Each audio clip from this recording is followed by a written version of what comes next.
What if a single weekly habit could slow the loss of your independence by protecting how you think, plan, and move each day? Welcome to Dr. Mercola's Cellular Wisdom. Stay informed with quick, easy-to-listen summaries of our latest articles, perfect for when you're on the go. No reading required. Subscribe for free at mercola.com for the latest health insights. Hello, and welcome to Dr. Mercola's Cellular Wisdom. I'm Ethan Foster, and today we're focusing on Parkinson's disease and why long-term dance participation stands out for preserving both cognition and mobility. I'm Alara Sky. Parkinson's is progressive, touching tremor, stiffness, balance, mood, and, too often overlooked, your ability to remember, focus, and make decisions. As thinking speed slips, everyday tasks like driving or paying bills get harder, even when tremor seems manageable. That's why strategies that target your brain and your movement together matter. Parkinson's becomes most disabling when motor and cognitive declines stack.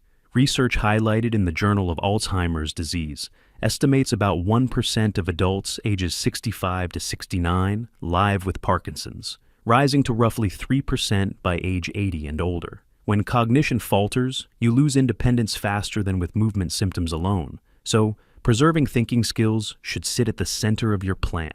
A long-term community study followed adults with early-stage Parkinson's who attended weekly dance classes for years and compared them to similar peers who remained physically inactive. Instead of a short-term program, this looked at what happens when movement becomes a standing weekly routine. The results challenged the idea that decline is inevitable on a fixed timeline. After about 2 years of consistent weekly dance, cognitive scores in the dance group rose above those of the inactive group and stayed higher across multiple follow-ups. The key wasn't intensity. It was consistency. Benefits didn't show up immediately, and when attendance fell near the end of the study period, the statistical strength faded. Your takeaway is simple. Small, regular sessions beat short bursts followed by long gaps. Movement stability told a similar story. Dancers started with worse gait than the inactive group, yet maintained more stable walking over time, while the inactive group deteriorated.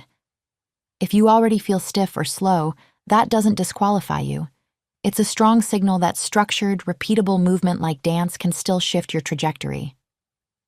Why dance? Because it recruits multiple systems at once: coordination, balance, rhythm, memory, attention, and emotion. You recall sequences, adjust posture to music, time steps, and respond socially.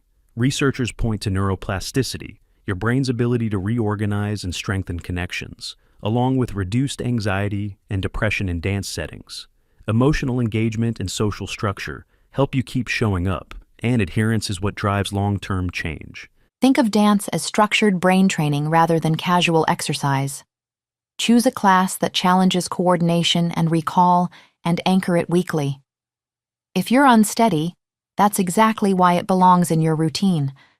On non-dance days, add simple movement you can repeat: walking, light resistance work, or Tai Chi. So your nervous system gets frequent signals that coordination and balance still matter.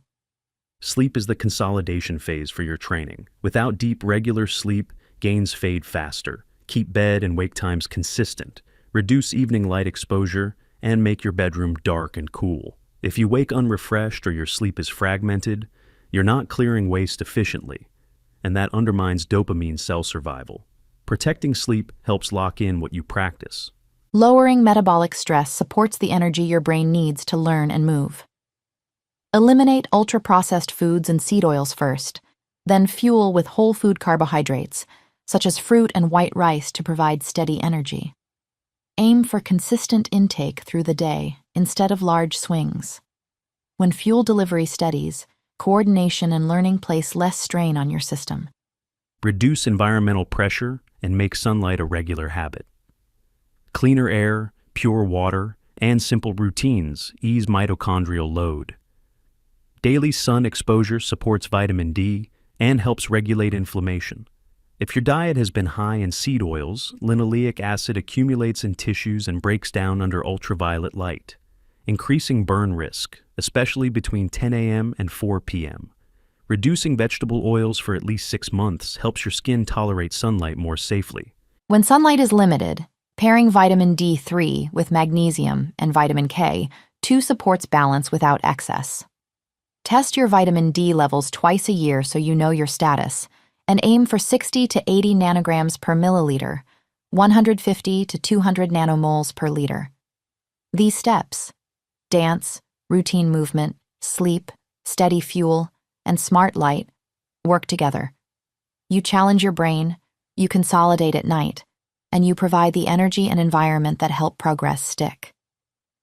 If you're wondering about timing, the study's signal appeared around the 2-year mark of weekly participation and persisted as long as consistency held. That timeline reinforces a mindset shift. You're building resilience, not chasing an immediate fix. Each attended session is a deposit in your cognitive reserve, and missed months withdraw from it. Let's make this actionable. You can treat dance as standing neurology practice, schedule movement on non-dance days, set a regular sleep window, remove seed oils and ultra-processed foods from your kitchen, plan simple carbohydrates like fruit and white rice for steady energy. Get daily sunlight while you transition off seed oils, and verify vitamin D levels twice yearly. You're reinforcing the same networks that the long-term dance data point to: attention, planning, memory, and gait, through repeated, sustainable inputs. Your challenge today is to set a 2-hour block to select and commit to a weekly community dance class for the next 12 weeks. Add 2 non-dance movement sessions to your calendar, fix your bedtime and wake time window, and remove seed oils from your pantry. Start this week, keep it steady, and reassess how you think and move after 3 months. Thank you for watching Dr. Mercola's Cellular Wisdom. We'll see you on the next episode. Thanks for watching. Subscribe now and click the notification bell so you never miss an update. See you in the next video.